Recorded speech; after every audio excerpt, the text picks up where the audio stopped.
प्यारे बच्चों, welcome to my channel Verma study 2020 बुकलाना।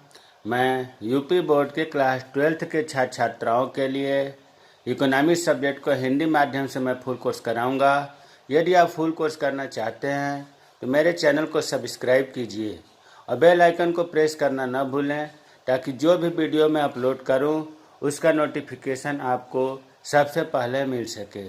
प्यारे बच्चों, माइक्रो इकोनॉमिक्स व्यष्टि अर्थशास्त्र समाप्त हो चुका है, जिसमें 78 लेक्चर या वीडियो डाला गया है।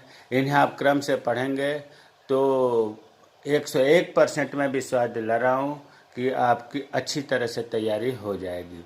जो दूसरी बुक है समष्टि अर्थशास्त्र, अंग्रेजी में बोलते हैं माइक्रो इकोनॉमिक्स, यह शुरू होगा। वीडियो नंबर उसके आगे से अर्थात 79 से समष्टि अर्थशास्त्र होगा। इसमें चैप्टर पहला है इंट्रोडक्शन, परिचय, मतलब जो समष्टि अर्थशास्त्र है उसका परिचय के बारे में इस पाठ में पढ़ना है। तो प्यारे बच्चों, आज जो है समष्टि अर्थशास्त्र शुरू हो रहा है।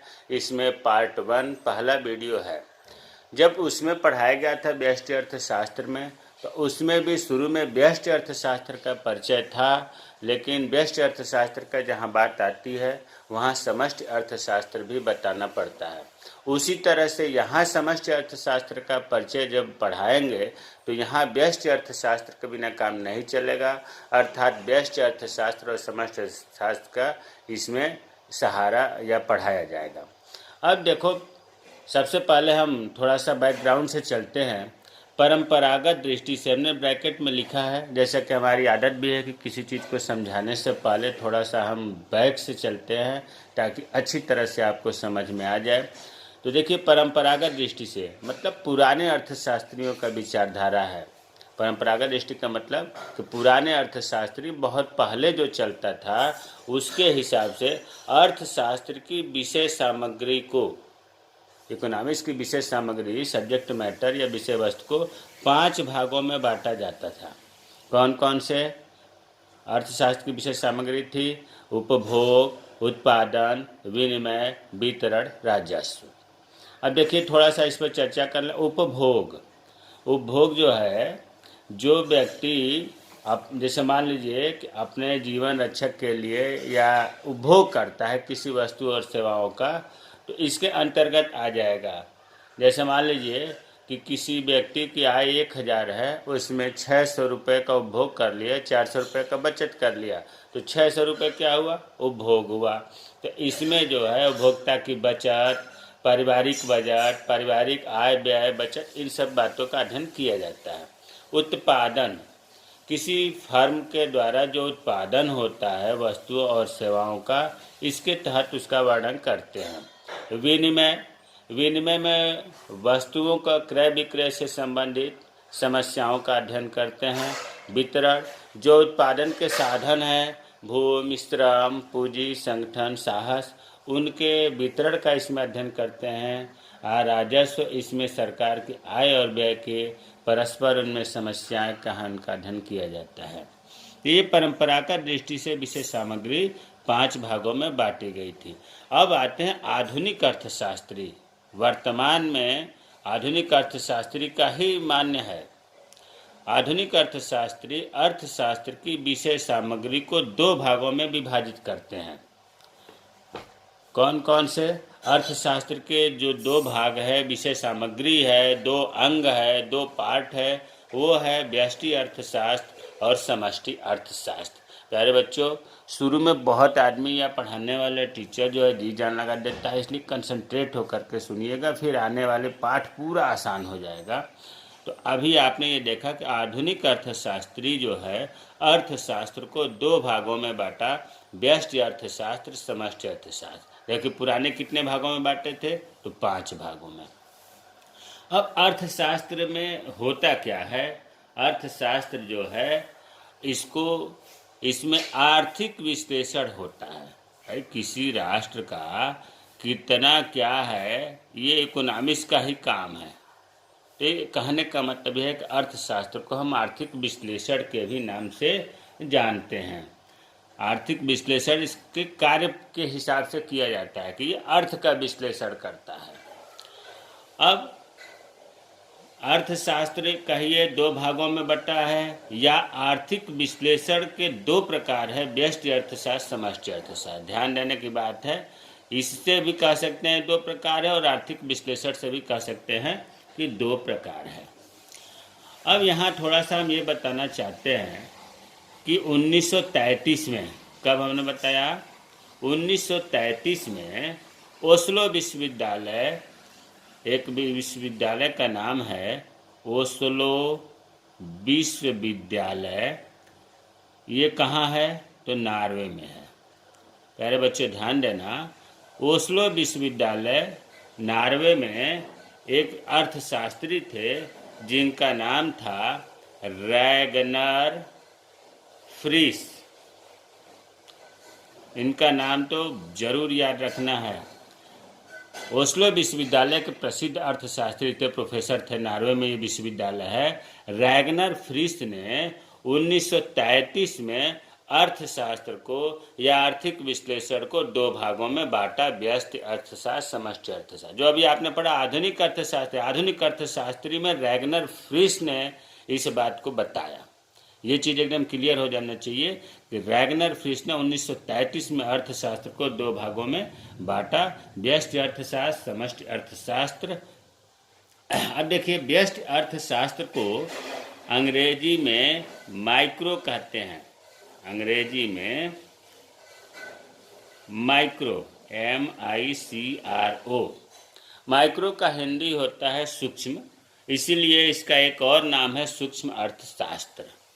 अब देखो, माइक्रो जो अंग्रेजी का शब्द है, यहाँ बहुत ध्यान देने की जरूरत है। अंग्रेजी शब्द जो माइक्रो है, ये ग्रीक जैसे अंग्रेजी भाषा है उसी तरह से ग्रीक भाषा है। ग्रीक के माइक्रोज से बना है, MICROS, माइक्रोज से बना है, जिसका अर्थ होता है सूक्ष्म, सूक्ष्म, छोटा। इसीलिए इसे हम सूक्ष्म अर्थशास्त्र भी कहते हैं। माइक्रो शब्द अंग्रेजी का जो है ग्रीक भाषा के माइक्रोस से बना है। माइक्रोस का अर्थ होता है छोटा। अब उसी तरह से माइक्रो में आते हैं, MACRO। ये अंग्रेजी के जो ये अंग्रेजी माइक्रो है, MACRO, ये ग्रीक भाषा जो है MACROS, माइक्रोज से बना है, जिसका अर्थ होता है बड़ा या बृहत, इस या व्यापक। इसीलिए समष्टि अर्थशास्त्र का एक और नाम हो गया व्यापक अर्थशास्त्र। ये चीज क्लियर हो गया। अब प्यारे बच्चों, व्यष्टि अर्थशास्त्र में यहाँ एक चीज हम बताना चाह रहे हैं कि छोटे छोटे मतलब अंग, छोटे छोटे अंशों या व्यक्तिगत आर्थिक इकाइयों का अध्ययन होता है, इकाइयों का अध्ययन होता है। और इसमें निश्चित रूप से इसका उल्टा होगा, संपूर्ण अर्थव्यवस्था, पूरे देश की बात हो रही है, संपूर्ण अर्थव्यवस्था या सामूहिक इकाइयों का अध्ययन, इकाइयों का अध्ययन। अब देखो परिभाषा कैसे बनाएंगे। अभी आपने ये देखा कि अर्थशास्त्र या आर्थिक विश्लेषण का दो प्रकार हुआ, तो ऐसे कहेंगे परिभाषा में कि आर्थिक विश्लेषण का अंग में, इस अंग में आर्थिक विश्लेषण के व्यष्टि अर्थशास्त्र में छोटे छोटे अंशों या व्यक्तिगत आर्थिक इकाइयों का अध्ययन किया जाता है। इसकी परिभाषा दो तरह से इसमें क्या भी होगा कि आर्थिक विश्लेषण के इस अंग में, मतलब समष्टि अर्थशास्त्र के अंग में संपूर्ण अर्थव्यवस्था का या सामूहिक इकाइयों का अध्ययन होता है। अन्य तो ऐसे भी कह सकते हैं कि समष्टि अर्थशास्त्र में संपूर्ण अर्थव्यवस्था या सामूहिक इकाइयों का अध्ययन होता है। अब ये तो आपको एक चीज पता चल गया। अब दूसरी चीज इसमें हम ये बताना, मान लो ये एक हो गया कि छोटे छोटे अंश या व्यक्तिगत आर्थिक इकाइयों का अध्ययन होता है। इसको देखो एक उदाहरण से भी समझ लो कि जैसे मान लीजिए कि ये वन है, जंगल है, इसमें आम का पेड़ है, अमरूद का पेड़ है, कटहल का पेड़ है, ढेर सारे पेड़ हैं। तो व्यष्टि अर्थशास्त्र में व्यक्तिगत इकाइयों का मतलब अलग अलग पेड़ का अध्ययन होगा, जबकि संपूर्ण अर्थव्यवस्था में अलग अलग पेड़ का अध्ययन नहीं होगा, पूरे वन का होगा, संपूर्ण वन का। उसी तरह से देश की स्थिति में है, अगर ये मान लो भारत देश है तो व्यष्टि अर्थशास्त्र में प्रत्येक अलग अलग व्यक्तियों का व्यक्तिगत इकाइयों का अध्ययन होगा कि कितना उपभोग करता है, कितना बचत करता है, क्या रोजगार करता है, कितना निवेश करता है। और समष्टि अर्थशास्त्र में क्या होता है कि पूरे राष्ट्र का अध्ययन होगा, व्यक्तिगत इकाइयों का नहीं, सामूहिक रूप से प्रत्येक राष्ट्र का अध्ययन होगा, सामूहिक इकाइयों का अध्ययन होगा। इसलिए तो पूरे राष्ट्र में कितना आय हुआ तो उसे बोलेंगे कुल आय या राष्ट्रीय आय, कुल बचत कितना हुआ या राष्ट्रीय बचत, कुल निवेश, इस तरह से। तो अब उम्मीद है, अब एक और उदाहरण लेते हैं, वन का भी बता दिया, जनसंख्या का भी बता दिया। एक मान लो कि कोई जानवर है, मान लिया कि हाथी है, इसका सूंड है, यहाँ इसकी पूँछ है, इसकी यहाँ आँख है, इसके 4 पैर हैं। तो व्यष्टि अर्थशास्त्र में क्या होगा, अलग अलग, पूँछ का अलग अध्ययन होगा, पैर का अलग होगा, आँख का अलग होगा, सूंड का अलग होगा। और समष्टि अर्थशास्त्र में क्या होगा, संपूर्ण हाथी का अध्ययन होगा। तो हमें उम्मीद है कि समझ में आएगा। अब देखो दूसरी चीज, व्यष्टि अर्थशास्त्र में किसी भी वस्तु का अगर उत्पादन होता है, सोचने की बात है, किसका होता है, वस्तु का होगा। और सब वस्तुओं का तो होगा नहीं, किसी न किसी विशेष वस्तु का, एक वस्तु का होगा, 2 वस्तु का होगा। तो वस्तु विशेष या सेवा की कीमत मतलब मूल्य का किस प्रकार निर्धारण होता है। व्यष्टि अर्थशास्त्र का एक और कार्य है, वस्तु विशेष जो उत्पादन होता है वस्तु विशेष का या सेवा का, उसका कीमत, उसका मूल्य किस प्रकार निर्धारण होता है, ये बताता है। दूसरे रूप में देखो, आप ऐसे समझ जाओ कि कीमत का किस प्रकार निर्धारण होता है, तो मांग और पूर्ति की सापेक्षिक शक्तियों के कारण, जहाँ मांग पूर्ति संतुलन में होती है वहाँ कीमत निर्धारित होता है। तो मांग और पूर्ति के द्वारा कीमत का निर्धारण व्यष्टि अर्थशास्त्र के द्वारा होता है। या तो प्रश्न बताइए या उत्तर बताइए, वस्तु विशेष या सेवा की कीमत का किस प्रकार निर्धारण होता है, व्यष्टि अर्थशास्त्र बताता है। या ऐसा हम ऐसे भी कह सकते हैं कि वस्तु विशेष या सेवा की कीमत का निर्धारण मांग और पूर्ति के द्वारा होता है, व्यष्टि अर्थशास्त्र बताता है। तो ये कीमत का जब निर्धारण करता है, इसीलिए इसका एक और नाम है कीमत सिद्धांत। अब तक देखो 3 जो है नाम बता दिए, सूक्ष्म अर्थशास्त्र, व्यष्टि अर्थशास्त्र, कीमत सिद्धांत। अब इसमें आते हैं समष्टि अर्थशास्त्र में। समष्टि अर्थशास्त्र में इसमें जो है, इसका मान लो एक कार्य हो गया कि सामूहिक इकाइयों का अध्ययन करते हैं, और दूसरा कार्य हो गया इसमें आय के निर्धारक तत्व ही अर्थव्यवस्था में, आय के निर्धारित तत्व ही अर्थव्यवस्था में रोजगार की मात्रा का निर्धारण करते हैं। इसीलिए इस अंग को, मतलब इसका नाम दूसरा है आय सिद्धांत, या ऐसे भी कह सकते हैं आय रोजगार सिद्धांत, आय तथा रोजगार सिद्धांत। इसके भी 3 नाम बता दिया, समष्टि अर्थशास्त्र, व्यापक अर्थशास्त्र, आय सिद्धांत या आय तथा रोजगार सिद्धांत। अभी देखिए इसको समझिए, आय का निर्धारण जो तत्व करते हैं वही रोजगार की मात्रा का भी निर्धारण करते हैं। भाई जैसे एक उदाहरण ले लो, एक परिवार में 2 लोगों से आय मिल रही है, 2 लोगों से आय प्राप्त हो रही है, तो 2 लोगों को रोजगार मिला हुआ है, सीधी सी बात है। तो आय जिससे निर्धारित होती है, जिन तत्वों से, वही तत्व रोजगार की मात्रा को भी निर्धारित करते हैं, और इसीलिए समष्टि अर्थशास्त्र को आय सिद्धांत, आय तथा रोजगार सिद्धांत भी कहते हैं। अब इसके उदाहरण देख लेते हैं। अब इसके उदाहरण में जैसे मान लीजिए कि आगे वैसे लिखा हुआ है, एक फर्म हो गया, एक उत्पादक हो गया, एक उद्योग हो गया, इत्यादि इत्यादि। और इसका ये पूरे होल की बात करता है। तो कुल आय, ध्यान दो, कुल आय को हम राष्ट्रीय आय भी कहेंगे क्योंकि पूरे राष्ट्र की आय की बात हो रही है। कुल बचत, राष्ट्रीय बचत भी कहेंगे, कुल निवेश इत्यादि। ये जो मैं बता रहा हूँ ये आगे व्याख्या कर दिया हूँ, अगर इसमें आप भूल जाएं, आप परेशान न हो कि फिर कैसे पता चलेगा, ये आगे सब चीज़ हमने लिख दिया है। लेकिन यहाँ अगर ये समझे रहेंगे तो आगे आसानी से याद हो जाएगा, इसलिए मैं यहाँ जोर दे रहा हूँ। तो उदाहरण हो गया कि इसमें जैसे व्यष्टि अर्थशास्त्र में कि एक उपभोक्ता, एक परिवार, एक फर्म, एक उद्योग, एक साधन, मतलब व्यक्तिगत जितना भी आप कर लें सब जो है इसमें व्यक्तिगत या व्यष्टि अर्थशास्त्र में समाहित होता है। इतना ही नहीं, जो परंपरागत दृष्टि से अभी हमने बताया था कि 5 थे, उपभोग, उत्पादन, विनिमय, वितरण, राजस्व, उनका भी अध्ययन इसी में होता है। जैसे मान लीजिए व्यक्तिगत उपभोग, व्यक्तिगत उत्पादन, व्यक्तिगत विनिमय, व्यक्तिगत वितरण, व्यक्तिगत, तो इसमें अध्ययन होता है। समष्टि अर्थशास्त्र में हमने 2 ही 3 लिखा है, लेकिन ढेर सारे इसमें कुल आय, कुल रोजगार, कुल व्यय, कुल बचत, कुल विनियोग, सामान्य मूल्य स्तर, कुल उत्पादन, कुल उपभोग, मतलब जहाँ राष्ट्र की सामूहिक इकाइयों का अध्ययन होगा उसे हम कहेंगे व्यष्टि अर्थशास्त्र। अब इसके अलावा एक चीज़ और मैं बताना चाहता हूँ। देखो, व्यष्टि अर्थशास्त्र इसमें व्यक्तिगत इंडिविजुअल इकाइयों का अध्ययन किया जाता है, अब तक क्लियर हो गया।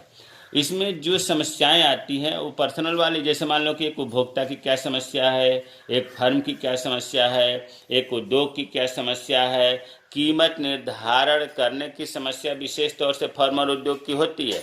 ऐसी समस्याओं का हल कौन करता है? व्यष्टि अर्थशास्त्र।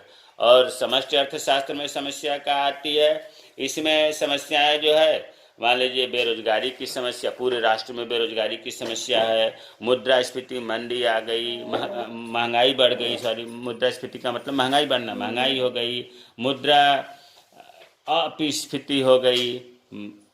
अपस्फीति और मुद्रास्फीति ये दोनों उल्टे हैं। मुद्रास्फीति का मतलब हो गया महंगाई हो जाना, वस्तुओं की कीमत में वृद्धि हो जाना, और मुद्रा अपस्फीति का मतलब होता है कि मंदी आ जाना। उसी तरह से व्यापार चक्र, आर्थिक विकास की जितनी भी समस्याएं हैं सब जो है ये व्यष्टि समष्टि अर्थशास्त्र में अध्ययन होता है। अब तक जो हमने बताया वही चीज़ यहाँ हमने लिख दिया है, व्यष्टि अर्थशास्त्र। एक चीज़ और बता दूं बच्चों, याद आ गया, तो ये 1933 में रेगनर फ्रिश ने, जो ओस्लो विश्वविद्यालय के प्रसिद्ध अर्थशास्त्री थे, इन्होंने दिया था। यहाँ एक चीज़ और हमें याद आ गया, देखो, अर्थशास्त्र के पिता, पिता का मतलब जनक, फादर ऑफ इकोनॉमिक्स, इनको कहते हैं एडम स्मिथ को। व्यष्टि अर्थशास्त्र की बात करें, व्यष्टि अर्थशास्त्र के जो जनक हैं ये भी एडम स्मिथ ही हैं, professor Adam Smith, Adam Smith हैं। लेकिन यहाँ ये ध्यान देना है कि व्यष्टि अर्थशास्त्र का जो पूर्ण विकास हुआ वो प्रोफेसर मार्शल के द्वारा और उनके सहयोगियों के द्वारा हुआ। तो थोड़ा सा अगर क्वेश्चन जैसे पूछे वैसे, अगर जनक पूछता है व्यष्टि अर्थशास्त्र का 1 नंबर में तो प्रोफेसर एडम स्मिथ, और अर्थशास्त्र के भी जनक एडम स्मिथ हैं। लेकिन अगर ये पूछा जाए कि व्यष्टि अर्थशास्त्र का पूर्ण विकास किसके द्वारा हुआ तो प्रोफेसर मार्शल उनके सहयोगियों के द्वारा। अब आय सिद्धांत की जनक की बात कर दूं, इसके जो जनक हैं उनको प्रोफेसर किन्स, पूरा नाम तो वैसे J.M. किन्स है, लेकिन आप किन्स याद रखें, समष्टि अर्थशास्त्र के जनक प्रोफेसर किन्स हैं। बहुत महत्वपूर्ण, 1 नंबर में ये भी जानना जरूरी है। अब एक चीज़ और देखो, 1933 में ये ओस्लो विश्वविद्यालय के प्रोफेसर रेगनर फ्रिश ने अर्थशास्त्र को 2 भागों में बांटा था, या आर्थिक विश्लेषण को 2 भागों में बांटा था, ये आप समझ लिए। एक इससे पहले घटना घटी थी, 1933 से पहले घटना घटी थी जिसको हम कहते हैं विश्वव्यापी मंदी या विश्वव्यापी महामंदी। ये 1929 से 1933, ध्यान दो, 1929 से 1933 के मतलब ये महामंदी आई थी 1929 में शुरू हुई थी और 1933 तक चली थी। ये विश्वव्यापी मतलब पूरे विश्व में मंदी आ गई थी। तो हुआ क्या, इसमें कहानी के माध्यम से आप समझ लो कि एक घटना घटी थी जो 1929 से 1933 में महामंदी के रूप में आई।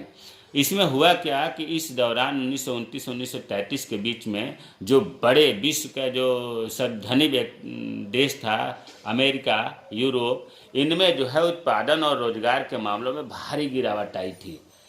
और यहाँ जब अमेरिका और यूरोप में भारी गिरावट आई थी तो पूरा इसका प्रभाव दुनिया में पड़ा अन्य देशों पर। अमेरिका में एक उदाहरण से आप समझो, उदाहरण का सत्य घटना है कि 1929 से 1933 के बीच में जब महामंदी आई थी तो इस समय बेरोजगारी की दर जो पहले 3% थी वो 25%, 25% हो गई। और जो सकल उत्पादन, कुल उत्पादन अमेरिका का जो था वहाँ पे उसमें तो 30% गिरावट आ गई। तो ये जो महामंदी आई थी इसमें मुख्य रूप से 3 समस्या उत्पन्न हुई थी 1929 से 1933 के बीच में। बेरोजगारी की समस्या, बेरोजगारी बहुत बढ़ गई, जैसा आप देख रहे हैं कि अमेरिका में 3% से बढ़कर 25% हो गया। मतलब पहले 3 लोग बेरोजगार थे, अब 100 में 25 हो गए। दूसरी समस्या यह है कि उत्पादन में बहुत कमी आई। और तीसरा, जब उत्पादन में कमी आई, बेरोजगारी नहीं रही, तो मांग और पूर्ति के जो बीच संतुलन होता है ये असंतुलन में हो गया। तो जब असंतुलन हो गया, पूरे विश्व के अर्थशास्त्री ये सोचे भाई अब ऐसे काम नहीं चलेगा, अब नए सिरे से हमें कुछ सोचना होगा। और नए सिरे से सोचने के नाम पर ही समष्टि अर्थशास्त्र की उत्पत्ति हुई थी। इसीलिए 1933 में समष्टि अर्थशास्त्र की उत्पत्ति रेगनर फ्रिश के द्वारा किया गया था। तो ये विश्व महामंदी कहिए, विश्वव्यापी महामंदी कहिए, इसके कारण ये उत्पन्न हुआ था समष्टि अर्थशास्त्र का। अब देखिए, व्यष्टि अर्थशास्त्र जो अभी हमने पढ़ाया वही चीज़ है कि आर्थिक विश्लेषण के संग में छोटे छोटे अंशों अथवा व्यक्तिगत आर्थिक इकाइयों का अध्ययन किया जाता है। इसमें यह भी अध्ययन किया जाता है कि किसी वस्तु विशेष या सेवा की कीमत का निर्धारण किस प्रकार होता है, इसीलिए कीमत सिद्धांत भी कहते हैं। इसमें उपभोग, उत्पादन, विनिमय, वितरण से संबंध विषय सामग्री का अध्ययन किया जाता है। मतलब व्यक्तिगत शब्द जरूर लगाना पड़ेगा, व्यक्तिगत उपभोग का, व्यक्तिगत उत्पादन का, व्यक्तिगत विनिमय का, है ना। और व्यष्टि अर्थशास्त्र का उदाहरण एक उपभोक्ता, एक परिवार, एक फर्म, एक उद्योग, एक साथ, जो बताया हूँ ऊपर वही चीज़ है समष्टि अर्थशास्त्र। इसमें आर्थिक विश्लेषण के इस अंग में, आर्थिक विश्लेषण के इस प्रकार में, इस भाग में संपूर्ण अर्थव्यवस्था या सामूहिक इकाइयों का अध्ययन किया जाता है, जैसे कुल आय, कुल रोजगार, कुल व्यय, कुल बचत, कुल विनियोग, सामान्य मूल्य स्तर, कुल उत्पादन, कुल उपभोग इत्यादि। इस अंग को आय सिद्धांत या आय तथा रोजगार सिद्धांत भी कहते हैं। आय तथा रोजगार आधुनिक सिद्धांत के नंबर में पूछा जाता है प्रतिपादन किसने किया, तो प्रोफेसर किन्स ने। इसीलिए तो समष्टि अर्थशास्त्र के जनक प्रोफेसर किन्स को माना जाता है। और समष्टि अर्थशास्त्र का दूसरा नाम है आय तथा रोजगार का आधुनिक सिद्धांत। और एक और नाम आप देख लो, किन्स से पढ़ा, केन्सियन अर्थशास्त्र। एक इसमें आया है सामान्य मूल्य स्तर, जो समष्टि अर्थशास्त्र का अंग है। देखिए, समष्टि अर्थशास्त्र में जो है सामान्य कीमत स्तर, इसका मतलब होता है, मैं ब्रैकेट में लिख दिया कि देशों में प्रचलित वस्तुओं की कीमतों का औसत ही सामान्य कीमत। भाई किसी अगर एक उपभोक्ता या एक विक्रेता अगर कितना महंगा बेच दे वो नहीं होगा सामान्य कीमत स्तर। पूरे देश में उसका क्या कीमत है वो माना जाएगा सामान्य कीमत स्तर। एक परिभाषा समष्टि अर्थशास्त्र का बहुत अच्छा है प्रोफेसर बोल्डिंग के अनुसार, उसे देखते हैं। समष्टि अर्थशास्त्र व्यक्तिगत मात्राओं का अध्ययन नहीं करता। भाई व्यक्तिगत शब्द आ गया तो व्यष्टि अर्थशास्त्र करता है, तो वही कह रहे हैं समष्टि अर्थशास्त्र व्यक्तिगत मात्राओं का अध्ययन नहीं करता, बल्कि इन मात्राओं के समूह का अध्ययन करता है। व्यक्तिगत आयों का नहीं अपितु राष्ट्रीय आय का अध्ययन करता है। व्यक्तिगत कीमतों का नहीं अपितु सामान्य कीमत स्तर का अध्ययन करता है। व्यक्तिगत उत्पादन का नहीं अपितु राष्ट्रीय उत्पादन का अध्ययन करता है। तो हमें उम्मीद है कि प्रोफेसर बोल्डिंग की परिभाषा से भी ज़्यादा क्लियर हो रहा है कि समष्टि अर्थशास्त्र क्या है। अभी जो हमने बताया समष्टि अर्थशास्त्र का उद्भव कैसे हुआ, उत्पत्ति कैसे हुई, या 1929 की महामंदी का वर्णन करिए, तो वही जो बताया कि 1929 में शुरू हुआ, 1933 तक चला। इसमें इस अवधि में यूरोप और उत्तरी अमेरिका में उत्पादन और रोजगार में भारी गिरावट आई। इसका प्रभाव पूरे दुनिया में पड़ा। अमेरिका में 1929 से 1933 तक बेरोजगारी की दर जो 3% थी, ये बढ़कर 25% हो गई। सकल उत्पादन, कुल उत्पादन में 30% गिरावट आई। मांग और पूर्ति में असंतुलन हो गया। इन घटनाओं ने अर्थशास्त्रियों को नए सिरे से सोचने को विवश किया, जिसके कारण समष्टि अर्थशास्त्र का उत्पत्ति हुआ। प्यारे बच्चों, आज हमने जो बताया परिचय, अब ये पाठ खत्म नहीं हुआ लेकिन बहुत महत्वपूर्ण है। अगर नहीं समझ में आए तो आप वीडियो को एक बार 2 बार क्लिप करके बैक हो करके पढ़ लें, और जो चीज़ ना समझ में आए कमेंट बॉक्स में कमेंट करें, मैं रिप्लाई करूँगा। जो शुरू में बताया गया इसमें ढेर सारे एक नंबर के क्वेश्चन बनते हैं, इसलिए आप उन्हें समझें। और व्यष्टि अर्थशास्त्र क्या है, समष्टि अर्थशास्त्र क्या है, 1929 के महामंदी क्या है, ये एकदम क्लियर हो जाना चाहिए। जय हिंद, जय भारत।